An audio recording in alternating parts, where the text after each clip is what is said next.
investasi jangka panjang. Investasi jangka panjang biasanya berdurasi lebih dari 5 tahun. Ya. Nah, di BTS, gue Ingga Putra dan Saya Putri Mangyasi. kita pengen jelasin serba-serbi investasi jangka panjang yang mungkin belum investor tahu.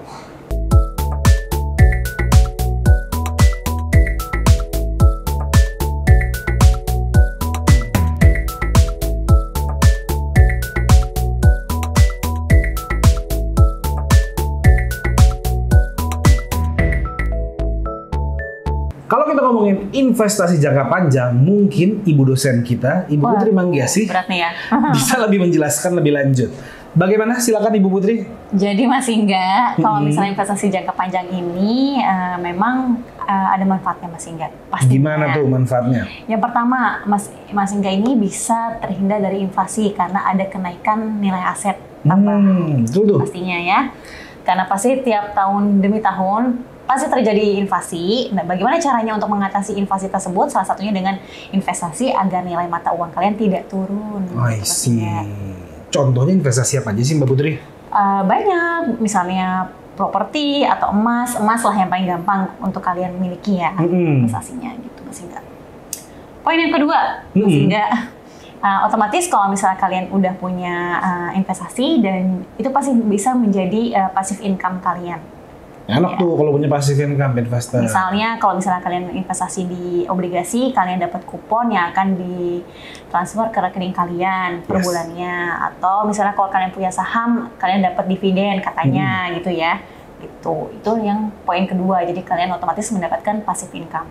Yang ketiga Mbak Putri? Yang ketiga, mempersiapkan dana yang masa depan. Mempersiapkan dana masa depan. Misalnya investasi jangka panjang ini mau ditujukan ke apa? Pendidikan anak bisa, atau mau tabungan umroh bisa, mau tabungan haji bisa. Jadi ini idealnya adalah gimana sih caranya kalian untuk mempersiapkan dana masa depan kalian tanpa harus tertatih-tatih atau tanpa harus capek-capek gitu loh. Gitu. I see. Ya kan Mas Ingga? Itu mirip-mirip kayak sinking fund, bukan ya? Beda ya? Mungkin beda kali ya Mas Ingga. Ini kan memang udah ada goals-nya, makanya kadang-kadang lebih spesifik produknya. Kalau misalnya mau dana pendidikan anak, lebih tepatnya apa gitu. Gitu sesuai dengan Mbak Putri. tujuan kalian. Selanjutnya?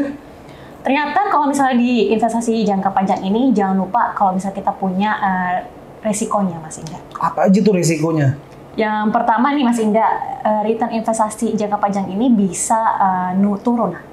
Oh gitu. Apalagi kalau misalnya kalian memang investasinya misalnya di saham ya kan, mungkin ada kemungkinan nilai turun tuh pasti ada karena ada gejolak pasar atau ekonomi. Oke. Jadi jangan heran, jangan kaget kalau misalnya tiba-tiba nilai investasi kalian bisa anjlok. Nah makanya disarankan untuk kalian bisa diversifikasi investasi. Apalagi tuh Mbak Putri kalau diversifikasi itu? Itu tandanya kalian nggak harus investasi di satu tempat aja, tapi di banyak tempat. Jadi misalnya kalian investasi di saham pertanian nih, misalnya nih Mas Ingga agro, tapi lagi turun. Tapi kalian punya juga investasi misalnya saham perbankan ya yang lagi naik. Nah itu bisa menutup pundi-pundi investasi kalian yang lagi turun Mas Ingga. Dijagain gitu ya berarti ya? Iya kurang lebih. Membagi resiko lah, itu kan Mas Ingga. Selanjutnya Mbak Putri? Yang kedua adalah kalau kalian investasi jangka panjang juga jangan heran kalau misalnya tiba-tiba kalian harus mempunyai waktu untuk mencairkan investasi tersebut.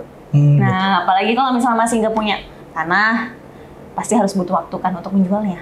Ya, butuh waktu untuk mencairkan aset kita itu. Itu Mas Ingga.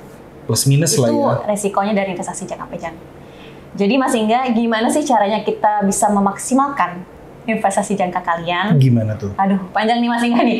Yang pertama Mas Ingga harus memanfaatkan, kalian bisa memanfaatkan compound interest. Tuh.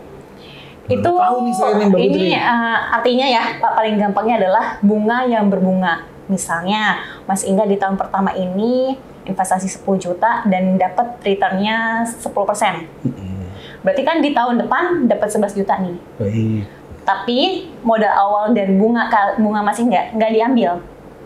Oh, itu diputerin lagi. Ya, di tahun kedua Mas Ingga dapat 12,1 juta. Bisa gitu ya? Nah, berarti ya? iya makanya kalau kalian memang mau investasi jangka panjang memang seperti itu. Makanya ada yang bilang bisa dinikmati ya minimal 5 tahun lah 5 investasi tahun jangka ke panjang. depan. Iya gitu Mas Ingga. Itu Saya yang poin baru pertama. tahu ini nih. Iya. Poin kedua? Makanya kan taruh Mas Ingga. Oh, siap. Makanya kadang-kadang ada yang deposito terus dia memang maunya nggak diambil karena dia mau bunganya berbunga taruh ya. Dan diambil Nah, tuh betul. berapa tahun lagi gitu ya? Nah, itu Mas Ingga. Itu yang pertama. Oke, baik. Yang kedua? Yang kedua, konsistensi dalam berinvestasi alias disiplin Mas Ingga. Nggak diambil-ambil ya? Ya jangan diambil dan misalnya bulan ini masih investasi, ya bulan depan juga investasi dong. Makanya kadang-kadang ada orang yang mau pakai auto debit Mas. Iya, saya juga pakai. Saya juga pakai. Iya, benar. Tapi auto debit untuk subscription saya aja. Untuk tagihan yang lain ya, malah ya. Lalu. Makanya jangan cuma tagihan itu doang yang di auto debit. Harus ada yang auto debit investasi. Jadi kalian nggak lupa kalau misalnya, oh iya tanggal 5 saatnya saya mau investasi apa gitu kan. Oke, menarik nih. Tuh, menarik kan Mas Ingga.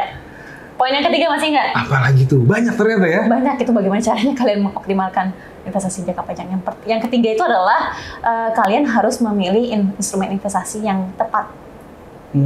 Sesuai dengan profil resiko Sesuai investasi dengan kalian. resiko. Kalau saya sih emas ya dari dulu sampai sekarang Itu ya. paling aman banget sih emang. Paling aman, safe haven.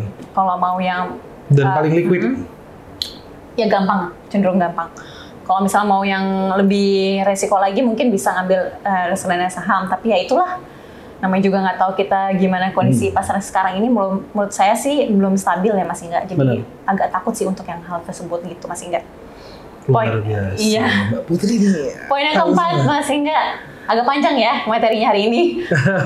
Kalian harus investasi sedini mungkin. Kalau apalagi buat kalian yang belum investasi, nah tolong ini udah saatnya kalian insaf ya Mas Ingga. Jangan sampai di saat investor udah tua, investor nggak punya waktu untuk investasi lagi. Justru mumpung kita masih produktif, ayolah kita mulai. Jangan sampai uang jajan kalian itu habis Tak bersisa. untuk sesuatu yang kalian belum butuh. Betul banget. Harus bedakan kebutuhan dan keinginan. Benar. Dan poin yang terakhir adalah jangan lupa untuk tahu berapa return investasi kalian, berapa biaya transaksi kalian. Misalnya, kalau misal emas tuh kadang-kadang ada pajaknya masih nggak? Nah itu jangan lupa termasuk ke dalam hitungan kalian kalau misalnya kira-kira investasi ini tuh cuan atau enggak gitu. Memperhatikan biaya-biaya yang ada di dalam investasi tersebut. Itu aja sih Mas Ingga untuk gimana Terima kasih loh Mbak Putri Manggesi. Ya, sama-sama. Mudah-mudahan video ini bisa bermanfaat buat investor di luar sana. Karena literally saya juga baru tahu. Jangan lupa investor di-share video ini biar teman-teman kalian atau investor juga bisa ada wawasan baru tentang investasi jangka panjang. Ya, kalau gitu sekian dari kita BTS hari ini bersama gue Ingga Putra dan saya Putri Manggesi. Sampai jumpa di BTS selanjutnya. Dadah. Dadah.